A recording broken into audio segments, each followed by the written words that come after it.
Railway infrastructure সেক্টরের একটা অন্যতম কোম্পানি যার নাম হচ্ছে রেল বিকাশ নিগম লিমিটেড, যাকে আমরা শর্টে হচ্ছে আরভিএনএল বলে চিনি। আরভিএনএলের হচ্ছে কোয়ার্টার ফোরের রেজাল্ট আউট হয়ে গেছে। কোয়ার্টার ফোরের রেজাল্টের পারফরমেন্স কী টাইপের দিয়েছে আরভিএনএল, সেটাকে নিয়ে আমরা অ্যানালিসিস করব। তার আগে আমরা কোম্পানিটার হচ্ছে চার্ট প্যাটার্নটাকে নিয়ে অ্যানালিসিস করব। দেখব যে শেয়ার হোল্ডারদের কতটা রিটার্ন জেনারেট করেছে বা ওয়েলথ ক্রিয়েট করে দিয়েছে, সেটাকে নিয়ে আগে আমরা ফার্স্ট অ্যানালিসিস করব। আফটার দ্যাট হচ্ছে আমরা কোম্পানিটার হচ্ছে কোয়ার্টার ফোরের রেজাল্টের পারফরমেন্স কী টাইপের দিয়েছে সেটাকে নিয়ে অ্যানালিসিস করব। তো কোম্পানিটা হচ্ছে রেলওয়ে ইনফ্রাস্ট্রাকচার সেক্টরের একটা কোম্পানি। তো কোম্পানিটা হচ্ছে এখন ট্রেড করছে 299 টাকা 60 পয়সায় এখন ট্রেড করছে। আমরা যদি চলি এই কোম্পানিটার মার্কেট ক্যাপিটালাইজ হচ্ছে অ্যাপ্রক্স 62,000 কোটি টাকার মার্কেট ক্যাপিটালাইজ। অর্থাৎ এই কোম্পানিটাকে আমরা মিড ক্যাপ টাইপের কোম্পানি হিসাবে কিন্তু কনসিডার করতেই পারি।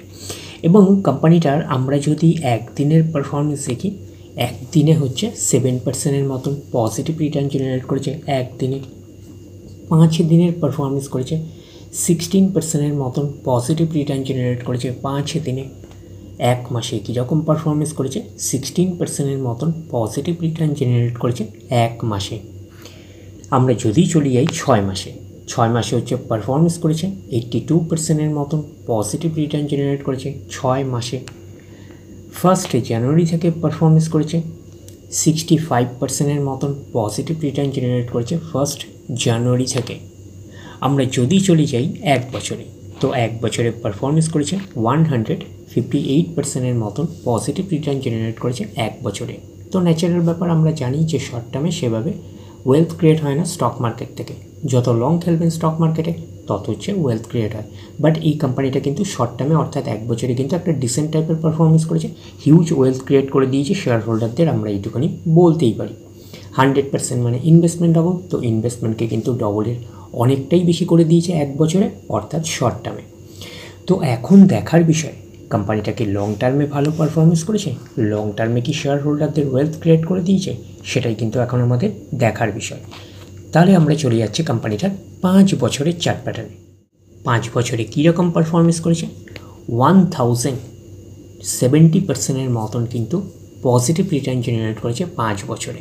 তো 5 বছরে কিন্তু হিউজ ওয়েলথ ক্রিয়েট করে দিয়েছে শেয়ার হোল্ডারদের, আমরা এইটুখানি বলতেই পারি। এইবারে আমরা চলে যাব ম্যাক্সিমাম চার্ট প্যাটার্নে। ম্যাক্সিমাম চার্ট প্যাটার্ন হিসাবে পারফরমেন্স করেছে কত 1417%-এর মতন পজিটিভ রিটার্ন জেনারেট করেছে অল টাইম বা ম্যাক্সিমাম। তো কোম্পানিটা লিস্টেড হয়েছে কবে 2019-এ, তাহলে 2019 থেকে এখনও অবধি রিটার্ন জেনারেট করেছে 1416%-এর মতন পজিটিভ রিটার্ন জেনারেট করেছে অল টাইম বা ম্যাক্সিমাম। তো ম্যাক্সিমাম চার্ট প্যাটার্নটা লেফট টু রাইট ওপরের দিকে মুভ করছে, তো সেই হিসাবে ডিসেন্ট টাইপের চার্ট প্যাটার্ন হিসাবে কনসিডার করতেই পারি। এবং কোম্পানিটা কিন্তু ফান্ডামেন্টালি একটা সাউন্ড কোম্পানি। তো এখন দেখার বিষয় কোম্পানিটার কোয়ার্টার ফোরের রেজাল্টের পারফরমেন্স কী টাইপের দিয়েছে। তাহলে আমরা চলে যাচ্ছি কোম্পানিটার কোয়ার্টার ফোরের রেজাল্টে। আমরা চলে আসলাম কোম্পানিটার হচ্ছে কোয়ার্টার ফোরের রেজাল্টের পিডিএফ ফাইলে। আগে আমরা দেখে নেব যে কোম্পানি ডিভিডেন্ড ডিক্লেয়ার করেছে নাকি, এটাকে আগে আমরা দেখে নেব। তো এখানে লেখা আছে রেকমেন্ডেড ফাইনাল ডিভিডেন্ড 2 টাকা 11 পয়সা। তো 2 টাকা 11 পয়সা করে কিন্তু ফাইনাল ডিভিডেন্ড রেকমেন্ড করেছে বা ডিক্লেয়ার করেছে। তো ফাইনাল ডিভিডেন্ডের ক্ষেত্রে কিন্তু শেয়ার হোল্ডারদের অ্যাপ্রুভালের প্রয়োজন হয়, এইটুখানি মাথায় রাখবে। তো এইবারে আমরা চলে যাব কোম্পানিটার হচ্ছে কোয়ার্টার ফোরের রেজাল্টে, দেখবো যে কোয়ার্টার ফোরের রেজাল্টের পারফরমেন্স কী টাইপের দিয়েছে। তো আমরা চলে আসলাম কোম্পানিটার কোয়ার্টার ফোরের রেজাল্টে। আগে আমরা দেখে নেব যে সিকোয়েন্সগুলো ঠিকঠাকভাবে সাজানো রয়েছে নাকি, এটাকে আগে আমরা দেখে নেব। এটা হচ্ছে এই কোয়ার্টার, মিনস হচ্ছে কোয়ার্টার 4, এটা প্রিভিয়াস কোয়ার্টার, আর এটা হচ্ছে এক বছর আগে। তাহলে সিকোয়েন্সগুলো ঠিকঠাকভাবে সাজানো রয়েছে, আমরা এইটুকুনি বলতেই পারি। এবারে দেখে নিই যে অ্যামাউন্টগুলো কিসে দিয়েছে। অ্যামাউন্টগুলো কিন্তু কারেন্টসে দিয়েছে অ্যামাউন্টগুলো। এইবারে আমরা চলে যাব কোম্পানিটার হচ্ছে টোটাল ইনকামে। তো টোটাল ইনকামে যাওয়ার আগে আমরা একটু অ্যাডজাস্ট করে নিই, তাহলে আপনাদের কাছে ব্যাপারটা আরও ভিজিবল হবে। তো এইবারে আমরা চলে আসছি কোম্পানিটার টোটাল ইনকামে। তো টোটাল ইনকামে কী পাচ্ছি, এই কোয়ার্টার মিস হচ্ছে কোয়ার্টার 4-এ 6,994, প্রিভিয়াস কোয়ার্টারে ছিল 5,016 এবং এক বছর আগে ছিল 5,975। তাহলে 1 বছর আগের 5,975টা এখন কত হয়ে গেছে 6,994। তাহলে আমরা বলবো ইয়ার অন ইয়ার বেসিস কিন্তু ম্যাসিভ জাম্প রয়েছে, আমরা এইটুখানি বলতে পারি টোটাল ইনকামে। প্রিভিয়াস কোয়ার্টারে ছিল কত 5,016, সেটা হয়ে গেল এই কোয়ার্টার, মিনস হচ্ছে কোয়ার্টার 4-এ হয়ে গেল 6,994। তাহলে আমরা বলবো কোয়ার্টার অন কোয়ার্টার বেসিসও কিন্তু ম্যাসিভ জাম্প রয়েছে, আমরা এইটুখানি বলতে পারি টোটাল ইনকামে। তো ন্যাচারাল ব্যাপার, আমরা জানি যে ইনকাম করতে গেলে কোম্পানিকে এক্সপেন্সেস করতেই হবে। তো এখন দেখার বিষয়ে কোম্পানিটা ইনকাম করতে গিয়ে কতটা এক্সপেন্সেস করেছে। তাহলে আমরা চলে আসছি টোটাল এক্সপেন্সেসে। তাহলে এই কোয়ার্টার মিস হচ্ছে কোয়ার্টার 4-এ কত আছে 6,412। প্রিভিয়াস কোয়ার্টারে ছিল কত 4,584, এবং 1 বছর আগে ছিল কত 5,497। তাহলে 1 বছর আগের 5,497টা এখন কত হয়ে গেছে 6,412। তাহলে আমরা বলবো ইয়ার অন ইয়ার বেসিস কিন্তু জাম্প রয়েছে টোটাল এক্সপেন্সেসে।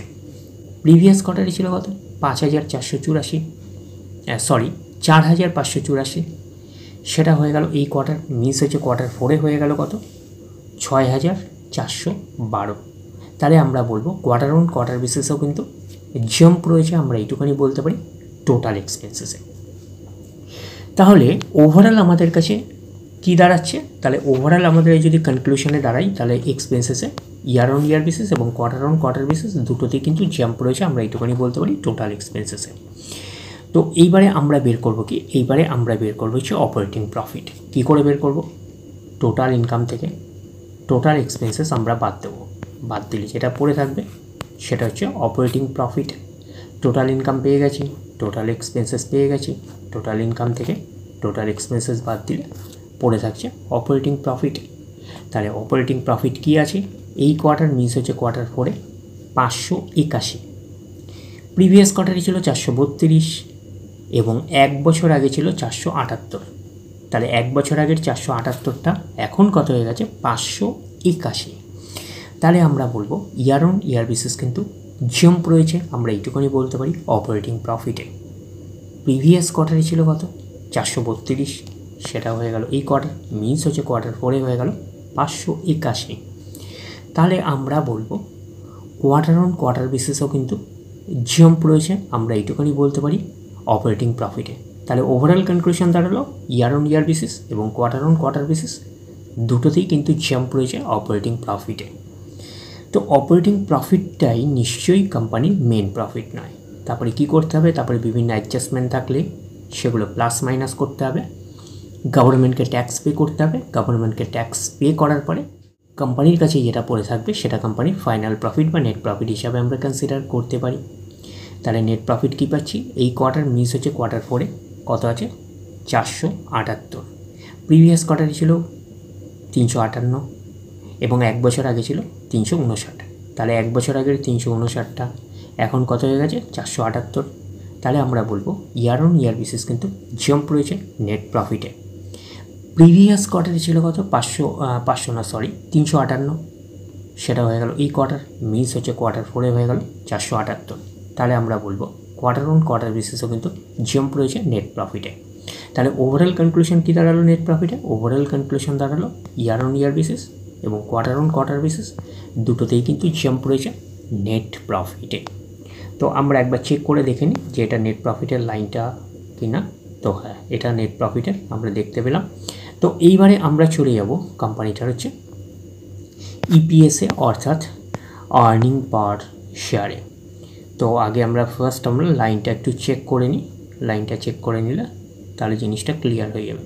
তাহলে আমরা চলে যাচ্ছি কোম্পানিটার হচ্ছে ইপিএসে, অর্থাৎ আর্নিং পার শেয়ারে। একটু লার্জ করে নিই, ইপিএসের লাইন হচ্ছে এটা পেলাম ইপিএসে। তাহলে এবারে আমরা চলে যাচ্ছি ইপিএসে, তাহলে একটু লার্জ করে অ্যাডজাস্ট করে নিই। তাহলে আমরা পাচ্ছি কি এই কোয়ার্টার মিনস হচ্ছে কোয়ার্টার 4-এ কত আছে 2.29, প্রিভিয়াস কোয়ার্টারে ছিল কত 1.72, এবং 1 বছর আগে ছিল কত 1.72। তাহলে 1 বছর আগে 1.72টা এখন কত হয়ে গেছে 2.29। তাহলে আমরা বলবো ইয়ার অন ইয়ার বেসিস কিন্তু জাম্প রয়েছে ইপিএসে, অর্থাৎ আর্নিং পার শেয়ারে। প্রিভিয়াস কোয়ার্টারে ছিল কত 1.72, সেটা হয়ে গেল এই কোয়ার্টার, মিনস হচ্ছে কোয়ার্টার 4-এ হয়ে গেল কত 2.29। তাহলে আমরা বলবো কোয়ার্টার অন কোয়ার্টার বেসিসে কিন্তু জাম্প রয়েছে ইপিএসে অর্থাৎ আর্নিং পার শেয়ারে। তো ন্যাচারাল ব্যাপার, আমরা জানি যে নেট প্রফিটের রিফ্লেকশানটা ইপিএসে পাই, তো নেট প্রফিটের রিফ্লেকশানটা আমরা ইপিএসে পেয়েছি। তো ওভারঅল কনক্লুশন কী দাঁড়ালো? ওভারঅল কনক্লুশনে আমরা বলতে পারি আরভিএনএলের হচ্ছে কোয়ার্টার 4-এর রেজাল্ট আমরা এইটুখানি বলতে পারি আউটস্ট্যান্ডিং টাইপের পারফরমেন্স করেছে, আমরা কিন্তু এইটুখানি বলতেই পারি। তাহলে ওভারঅল ভিউটা আপনাদের কাছে ক্লিয়ার। তাহলে এই অবধি, নেক্সট ভিডিওতে আবার আপনাদের সাথে আমার দেখা হচ্ছে। ধন্যবাদ।